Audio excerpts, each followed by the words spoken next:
Saya ini berpandangan gini, Mas. Kalau ada teman-teman yang mau masuk ke wilayah politik, saya akan dukung. Kalau saya dapat undangan untuk terlibat proses politik, saya akan bersedia. Karena pandangan saya adalah bila kita yang punya gagasan, punya idealisme, dapat kesempatan, maka gunakan itu untuk membawa idealisme dan gagasan. Bila kesempatan terbuka. Dan itu juga yang saya kerjakan. Jadi ketika dulu saya terlibat di sana, lalu terlibat bicara Pak Jokowi, itu awal saya terlibat proses politik. Dan di pemerintahan, pertama kali ya ketika Kementerian Pendidikan dan Kebudayaan. Terus kenapa di reshuffle? Nggak tahu saya. Kamu kalau reshuffle itu kita nggak dikasih tahu juga? Nggak dikasih tahu dan nggak tanya juga. Apa nggak jurusan yang Anda pilih nggak ada gitu?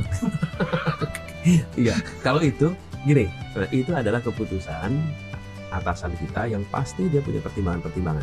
Karena ini posisi politik. Posisi politik itu pertimbangannya juga pertimbangan-pertimbangan kepentingan-kepentingan yang ada. Ya.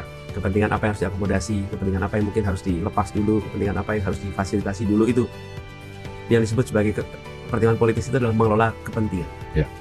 Nah, pada waktu itu ada 7 kalau tidak salah yang diganti. Ya. Kemudian ada orang-orang baru yang masuk di dalam pemerintahan. Karena kalau ini berbeda dengan hanya pertimbangan teknokrasi. Kalau pertimbangan teknokrasi saja, itu pasti ada hitam di atas putihnya. Ini yang seharusnya dikerjakan, ini yang apa. Ya. Kalau ini ada kelompok yang harus diakomodasi, ya gimana harus masuk nih, harus ada pergeseran. Karena itulah kenapa saya tidak menganggap itu sebagai masalah. Saya bersyukur Mas di reshuffle. Boleh cek sama semua orang yang berada di dalam proses itu. Ketika reshuffle itu ada, saya bilang alhamdulillah. Kenapa? Saya yakin betul Allah punya rencana yang sempurna. Dan pasti ada hikmah yang besar di balik reshuffle ini. Tapi hikmah itu nggak pernah datang kemarin. Hikmah selalu datangnya besok. Ya. Jadi pada waktu itu tunggu aja ada hikmahnya apa. Jadi 27 Juli reshuffle, 23 September, 2 bulan kemudian saya dicalonkan jadi gubernur. Dicalonkan atau mencalonkan? Dicalonkan.